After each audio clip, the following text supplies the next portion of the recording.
முத்து வயது 19. அழகான நதிக்கரை பக்கத்துல சின்ன வீடு.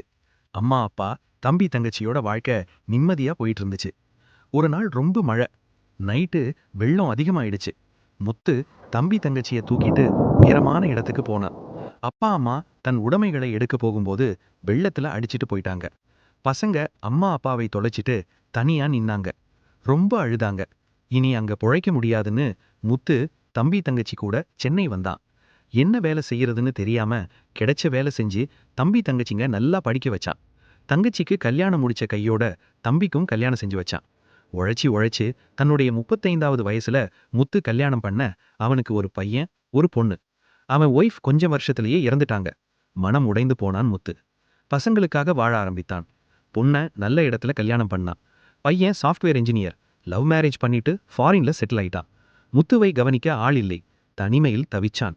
முத்து தனக்காக ஏதும் சேர்த்து வைக்காமல் எல்லாம் மத்தவங்களுக்காகவே செலவு பண்ணிட்டான். ஒரு நாள் இரவு முத்து அமைதியாக யோசித்தான். எவ்வளவு சம்பாதிச்சேன், ஆனா இன்னைக்கு ஒருவேளை சோறுக்கு வழி இல்லாமல் தவிக்கிறேனே. இப்போ உழைக்க தெம்பு இல்ல. நிலைமை தெரிஞ்சு உதவ யாரும் இல்ல. துக்கம் தொண்டையை அடைக்க தேம்பி தேம்பி அழுதான். நைட்டு தூங்கி காலை எழுந்திருக்கல. இது கதையல்ல, நிஜம். மற்றவர்களுக்காக உழைத்தாலும் உன் முதுமைக்காக சேமித்துக்கொள். நீங்க உங்க ஃபியூச்சருக்காக சேவ் பண்றீங்களான்னு கமெண்ட்ல சொல்லுங்க. இந்த கதையை ஷேர் பண்ணுங்க. யாரோட லைஃபாவது மாறலாம்.